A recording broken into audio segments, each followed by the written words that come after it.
Welcome to Bible Day at Trinity College of the Bible and Theological Seminary. I'm Braxton Hunter, and along with me is... the guy who probably hadn't showered in a month, or at least a week.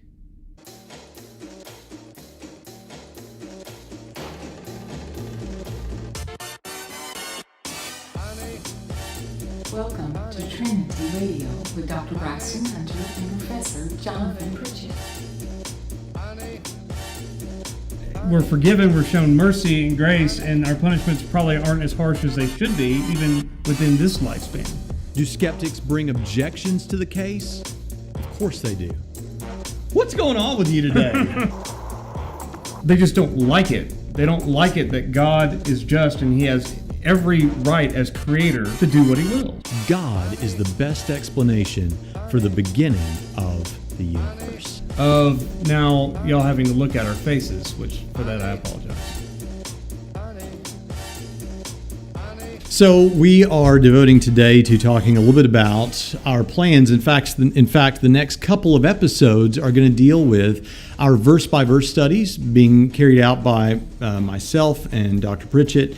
I'm going through the book of Genesis. In fact, I've been going through the book of Genesis for about a year now, although I've just started now releasing some of the episodes and on the YouTube channel. And I've been going through Genesis. Dr. Pritchett, what are you going to do? 1 Peter, I think we announced that already, that I was going to be doing 1 Peter. I'm a huge Peter fan. I'm a huge general epistles fan. I believe that if you want to understand anything else about the New Testament, you start there, at least theologically and so forth. Most of the general epistles, not all, but most of the general epistles predate the Gospels. They kind of coincide around the time of Paul's letters, but everyone seems to focus on Paul. And I think if you want to clear away all the clutter from just the enormous body of literature on Pauline theology, Pauline studies, the historical Paul, who was Paul, new perspective on Paul, the apocalyptic Paul, the old perspective on Paul. Say Paul some more. Luther and Paul, the philosopher's Paul, all the Paul. If you want to get Paul right, make sure you get Jesus and the general epistles right. Yeah, and I chose Genesis for one really good reason. It's the beginning. In the beginning. I wanted to start in the beginning, and my goal is, I'm serious about this, I'm serious. My goal is that I will go through the whole Bible.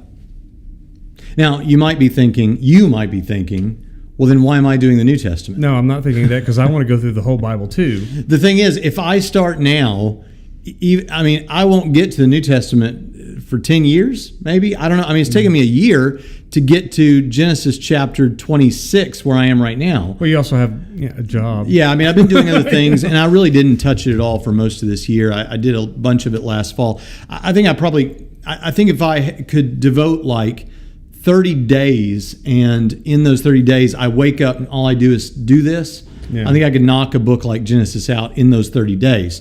But I don't have that kind of time, and you have to do a lot of study before the recording itself. Now, there's got to be another reason besides just it's at the beginning, because I want to go through the New Testament, but I didn't pick Matthew. Yeah, Genesis is an obvious place for a Christian apologist who wants to do a verse-by-verse on the Bible to start. Obviously, you get to talk about the beginning of the universe right there at the beginning.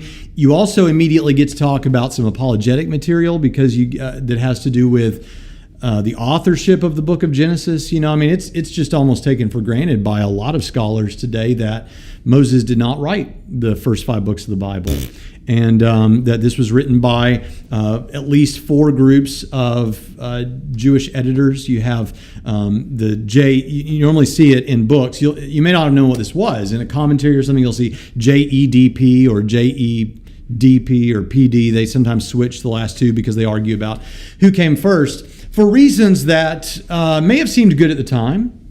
I don't know that they're that good now. It never seemed well, good. The original idea was nobody really questioned the authorship of the first 5 books of the Bible. Jesus said Moses, nobody should question it. Right, until just a few hundred years ago.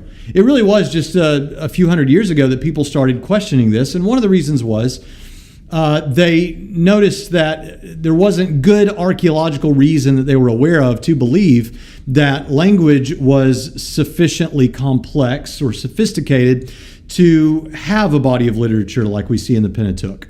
The Pentateuch being the term for the first 5 books of the Bible. If you're an evangelical Christian, Jews would call it the Torah. But the bottom line is they don't. What am I talking about? Oh, JEDP. So if language was not sufficiently complex to do this, then in Moses' day, well, then Moses didn't write it, right? What they didn't realize was that the Code of Hammurabi and the Roth Shamra tablets would be discovered in the early 1900s, which would show that even in the time of Abraham, there was sufficiently sophisticated language to have written this. Right.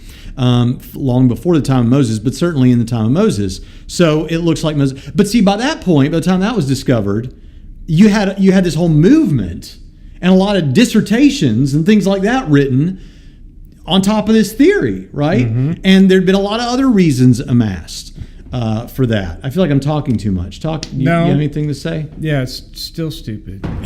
So one good reason is... But see, that goes to show, like, once you have something in print, by golly, this is the consensus of academia, and we're sticking to it. Which is why you got to really appreciate someone like Anthony Flew, the atheist, a philosopher who, in the end of his life, he basically recanted everything he ever said.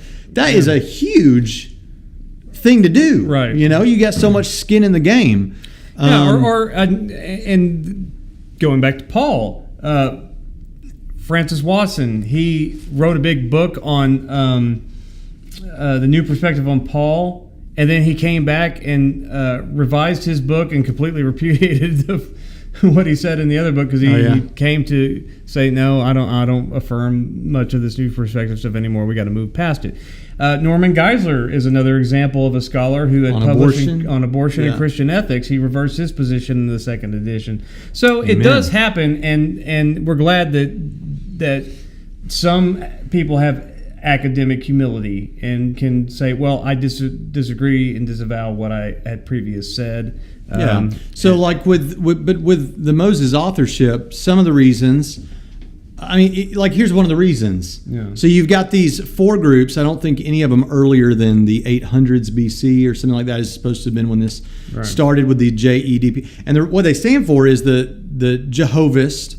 We now know that it should be Yahwist or It's Yahweh, not Jehovah, probably. But Jehovist, because the authors used Jehovah or Yahweh instead of the term Elohim. But there's too much in print with the J. They can't go back. Yeah, they can't. So it's still J. With the JEDP thing, they stuck with J because that's already what's in the literature for that group. Yes. E is for Elohim because the author used Elohim. D is for Deuteronomic because this was supposed to be basically the material in the book of Deuteronomy and maybe a couple other verses scattered throughout. And P is for the priestly tradition. So you have JEDP. Now, why J and E?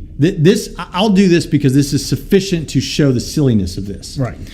Because it can't be Moses or any one author that wrote both the J and E material, because one author uses Jehovah for God, and the other one uses Elohim for God. The same author wouldn't have used 2 different terms for God in the same writing, except for the fact that when Braxton Hunter prays today, like when I get on my knees to pray in the morning, I'll say Father, I'll say God, I'll say Lord, I might even say Master, I'll say all kinds of things. Or Yahweh. God. Yeah, or Yahweh. Guess what? If you get my book, Core Facts, or any of my books, you probably. should get your Core Facts. And you open it up, you will see more than one word for God. See what I did there? Yes, thank you. but what are we gonna? What should we say then? If Core Facts, because I get a cut too. I'll bet Leighton Flowers does it. I'll bet they do. I bet we use more than one term for God in the same book. So if we're going to be consistent, someone 1,000 years from now who looks at my work, they're going to have to say, well, clearly one man did not write all of this, because over here he says God, and over here he says Father. Well, shoot, they're going to have a longer thing than JEDP, because I use all kinds of words for God. So that's the kind of thing. they're going to be talking 150 years from now, or 250 years, far into the future if Jesus hadn't come back. They're going to be discussing the historical Braxton.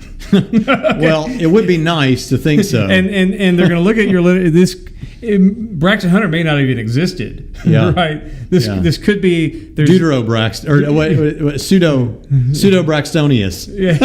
Because they're going to be, well, I mean, supposedly this man was the president of a seminary, so obviously there was an army of intellectuals. There was a Braxton community. And there were 4 Braxton communities. Right, and they got together and published all this work under that. I mean, because obviously the guy who wrote Core Facts couldn't have written the Chronicles of Adonai. I mean, this is a fiction book, a thriller, you know.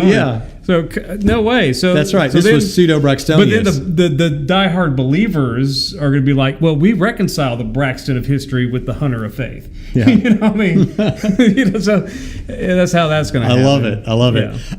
But the thing is, these are silly reasons, right? But you got to have these silly reasons. Another thing would be it's like you said about what was it you said about the new perspective, at least on justification? You say, well, at some point academia gets bored, and so they got to come up with something. So they have to come up with something to talk about. No, honestly, people have to, scholars have to write dissertations, they have to write journal articles.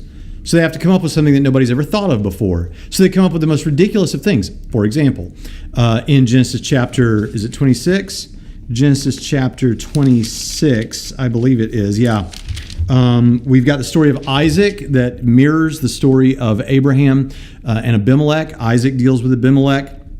And is that the same Abimelech? Is Abimelech a title? Well, you'll have to listen to the audio commentary for the next several weeks to find out. And you should listen to this. See what I did? You should listen to it. And you should listen to his. But when it comes out. But the thing that I want to say about this is, so it says that Rebecca is beautiful. Well, scholars are like, this must be chronologically out of order. Whoever arranged this section should have put it earlier, because number one, Jacob and Esau aren't really mentioned. Esau is mentioned in the last verse, but that Jacob and Esau aren't really mentioned, and Rebecca is said to be beautiful. Well, if this happened after she had kids, how could you say she's beautiful? Right. Obviously, the pinnacle of liberal scholarship is, ladies, if I had children, sorry, you're not beautiful anymore. You're just not beautiful anymore. Another thing is that Abimelech, king of the Philistines, in verse 8, says, looked out through a window and saw, and behold, Isaac was caressing his wife, Rebecca. Now, obviously, if a man is being romantic, the point is he's being romantic with Rebecca, and Abimelech sees this. Now, it's not necessarily that Abimelech is a peeping Tom looking in all the windows. That could be. It could be, but it could be that he's looking across the courtyard at a window. I mean, I can put one hand on the next house from my house and one house on my house, and our windows line up. So when I'm washing dishes sometimes, I'll see some movement. And it's not that I'm trying to see anything. Right. Your natural inclination is to look up. And I've seen our neighbors sitting there watching TV or whatever, and you're like, oh, shoot, we got to get some blinds or something. I didn't see anything nefarious, but it can happen. It could have happened with Abimelech, right? Or it could have been a peeping Tom. But this is what they say. They'll be like, look, Isaac is clearly being flirtatious and kind of fooling around with Rebecca. Therefore, this is early on in their marriage, because older people don't do that, especially people who've had kids. Are you kidding me? They're not romantic. Are you kidding? This is the kind of thing that might come up to show that this comes earlier in the story. Now, in fairness, it's not going to be too fair. There is, yes, in the ancient world, okay, it's not like the modern world, okay? Mm-hmm. But that kind of nonsense, trying to say, well, we don't mean that generally. We speak in the ancient world, after they had kids, they were no longer considered beautiful. Yeah. The evidence for that is right. What? Right. Well, we know even in the story of the patriarchs that Sarah at a much older age is considered beautiful by Abimelech, and he wants to have her for his own. She didn't have kids, so she was still beautiful. Yeah, that's what it is. Yeah. That's what it is. Once you have kids, ladies, it's over. Even though there's no real. I mean, look. I am a guy who deals in Bible backgrounds, and sometimes I have to produce an enormous amount of evidence to convince people of what's obvious about the ancient world. That's not one of them. Yeah. That's not, there's no amount of evidence that's just asserted, because when you read that stuff in the they don't give their evidence for that. Yeah, so that's one thing that's interesting is establishing Mosaic authorship. I read these commentaries; they're like technical commentaries, and they it's like they take it for granted. And what's kind of funny is, and I don't mean to be condescending to these double PhD scholars, but they're kind of cute. I mean, to watch them argue amongst themselves, oh, no, this is P because this and that. No, this isn't P. This is J or what. It's like, you guys can't even agree with each other, about what's going on here. It's ridiculous. Anyway, but this is the Mosaic authorship, the creation account. You get to talk about some apologetic material there. The age of the earth comes up in I think lecture 2 or 3. No, it's 2. Lecture 2. Not that chestnut. It's already there. You can go listen to that right now as of this episode. There should be 4 or 5 episodes available by now. And I've been really excited to see people commenting and asking questions. I had one person ask the question, why do you think it is that Jerusalem is not prominent in the book of Genesis or not talked about very much? Well, interesting you should say, because this is another evidence that Moses wrote this book, right? Because if it was written, if it was written much later in the period that they say that these 4 groups of editors put it together, they could not have resisted to talk about the iconic city of Jerusalem, right? The centerpiece. But they don't talk about it. Doesn't come up. Why doesn't it come up? Well, because in Moses' day, why would it come up? It's just a Jebusite city over there. Yeah. Why would he be talking about it? Yeah. So that's another good evidence, but that's a question I got. Now, why should they listen to your thing on Genesis or even my thing on 1 Peter as opposed to, you only have so many podcasts, so much time in a day. Why give them a personal insight into why this? Well, maybe they shouldn't. I don't know that they. No, we're trying to get our views up. That's not an answer. I mean, honestly, here's the thing. I don't care. Look, my thing is I have an audience. That's I don't know how. It's not a huge audience, but I do have an audience, and I have people that if I release a book, they'll buy that book. And I don't know that they listen to other people, and I don't really know. I haven't been able to isolate what it is about me that they want to hear. I don't know. But you're doing this more for as much for you as you are for other people. So I'm just doing this because I have a theory that the best way to learn material is to have to teach it. Yeah. Because you have to learn it and be prepared for criticisms, and you have to know it clearly and all that. And, maybe they should listen to someone else. I list a bunch of scholars, biblical scholars, and then a bunch of apologists in it's in the description for every video of this series. And I'm trying to be clear that, look, nothing I'm really, if there's not much that I'm saying that's original. It all comes from somebody somewhere. I heard, even if I can't tell you where I heard it, I know I didn't dream it up. Most of it comes from somewhere. And so I'm giving you all these names of just about everybody I can imagine that's influenced me. And with Steve Gregg in particular, I actually asked him, is it okay with you if I basically follow kind of what you did? With being an audio commentary and kind of the way, you just kind of go off on a rant about a different view here or there or whatever. And so that's a big influence.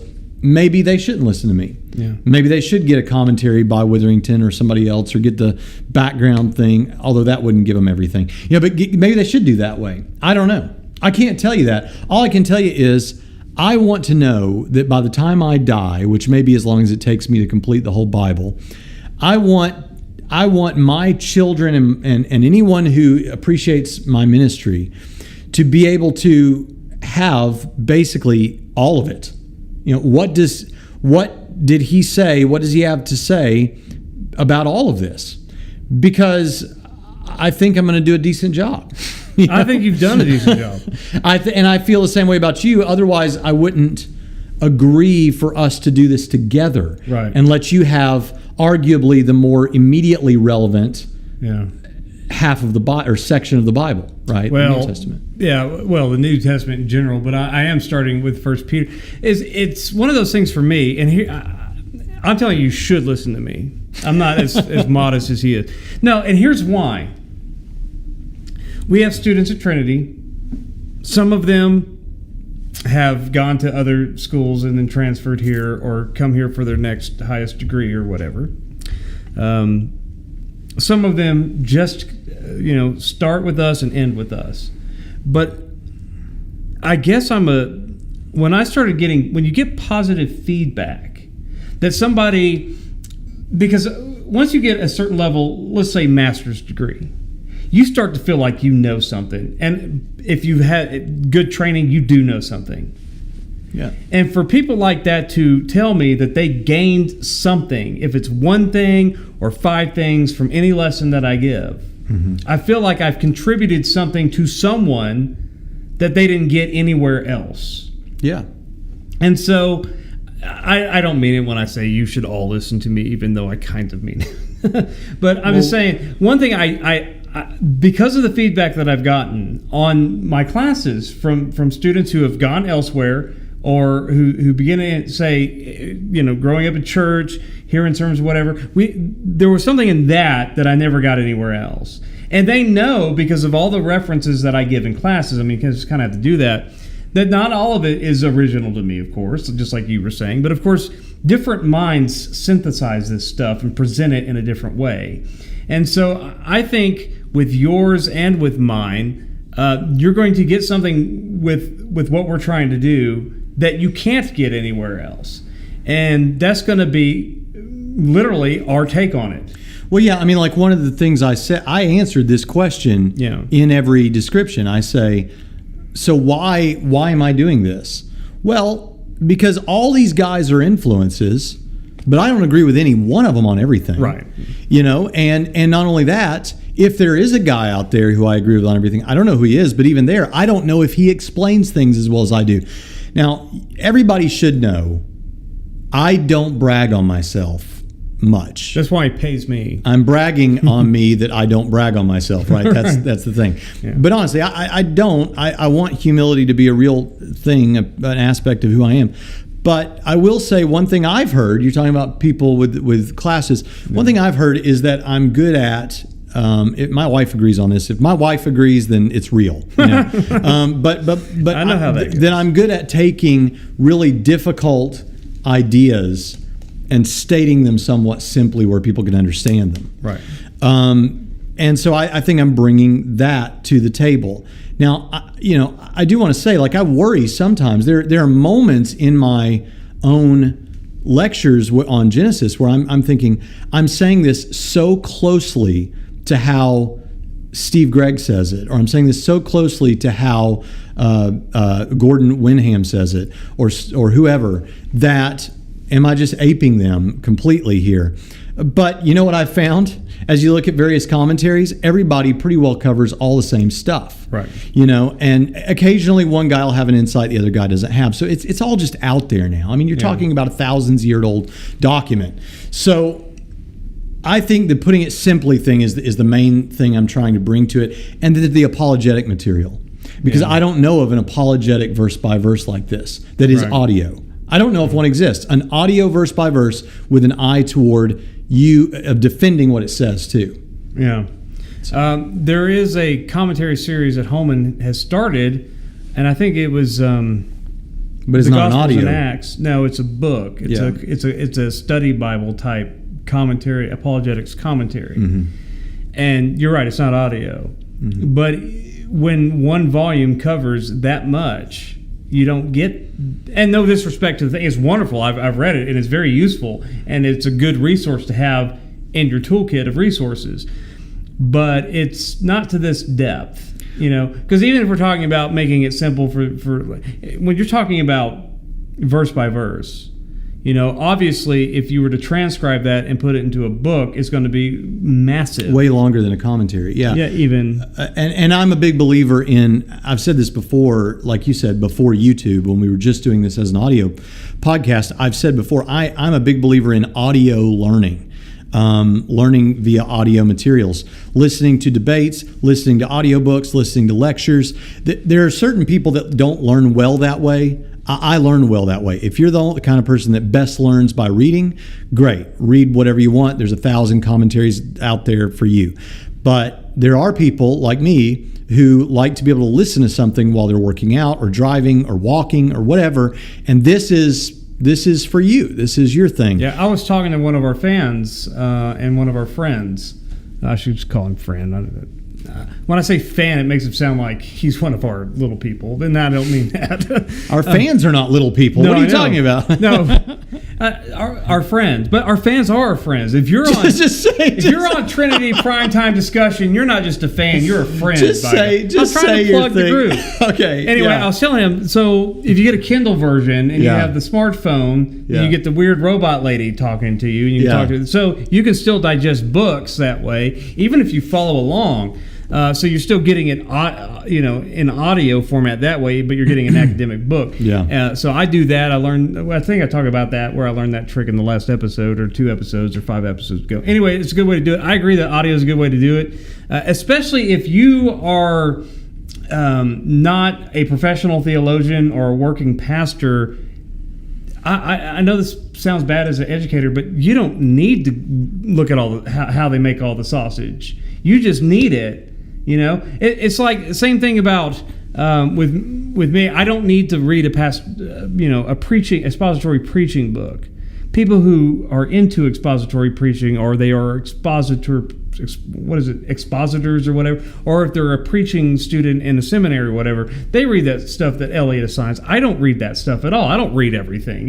If it's outside of my field, I don't bother with it. I need to listen to Elliot's lecture on it, so I hear the gist of it, but I'm not going to go read the text he assigns. I don't care. I don't have the time to it either. The lecture's good enough for me, and I listen to your stuff, and I listen to his stuff. I'm trying to do better at listening to Chatham to try to understand something about biblical counseling. I'm trying, but I'm never going to read a book on biblical counseling. I just say I have too much to read. I had to last semester. It was horrible. But I do know this. I love listening to Chatham talk about anything, because he makes it compelling. And I need to learn something about biblical counseling because I'm the vice president of academic affairs that has a significant biblical counseling department. But I'm going to do it with audio. And there's something about personal things. It's like my wife told us, you need to have stuff behind you and around you that kind of, can they see Optimus Prime?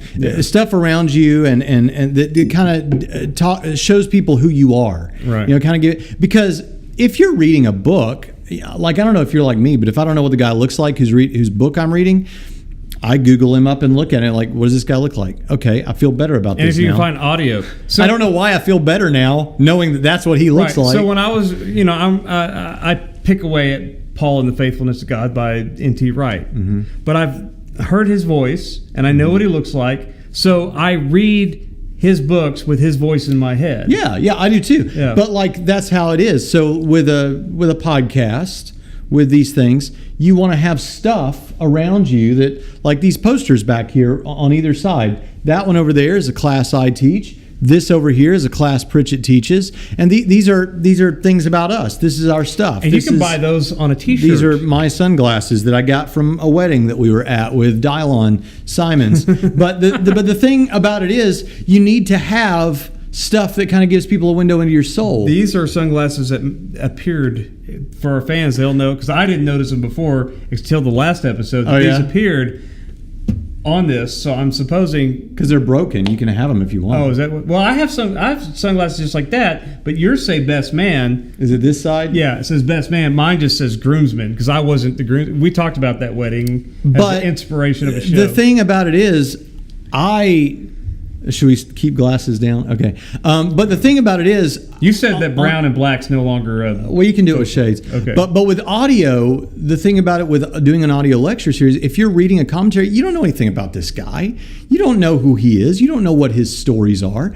Now, you will if you read like a lighter commentary, like I read that Gospel of John for Everyone by N.T. Wright. Yeah. That was much lighter. He goes into a story like too much. Like every pericope, he goes off on a story. But the thing is, with our audio commentaries, That's why even his academic books get huge, because he does that. he does that there too. But with our commentaries, I don't know exactly what yours are going to be like. Boring. But with mine, I try to go off about stuff. Yeah. So people know a little bit about you. Well,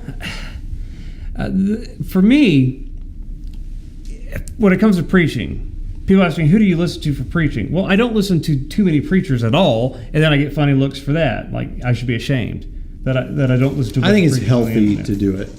But when I do listen to preachers, I always shock people. I listen to Juan Jun Lee. Okay. Mm-hmm. I listen to Paul Cooper. Is that twice in one episode, Juan Jun Lee, or is that the last episode? That was the last episode. See, we're obviously filming this the same day as last week. So that was apparently I didn't shower, trying to keep the illusion up that we don't film all these. Which one was the one where I became pseudo-Braxtonius? That was this one. That's this episode, okay. See, once again, Pritchett Prime yeah. and pseudo-Braxtonius. Yes, and once again, Sensei Roth is not here, and Yeah. so the show is. I won't do it to Optimus Prime, but Don't it's gone knock off. But it's Optimus gone Prime. off the cliff. All right, we're going to close it down now. We appreciate that you've been here listening with us, and we hope you'll visit us at TrinitySem.edu, TrinitySem.edu, and we'll see you next time on Trinity Radio.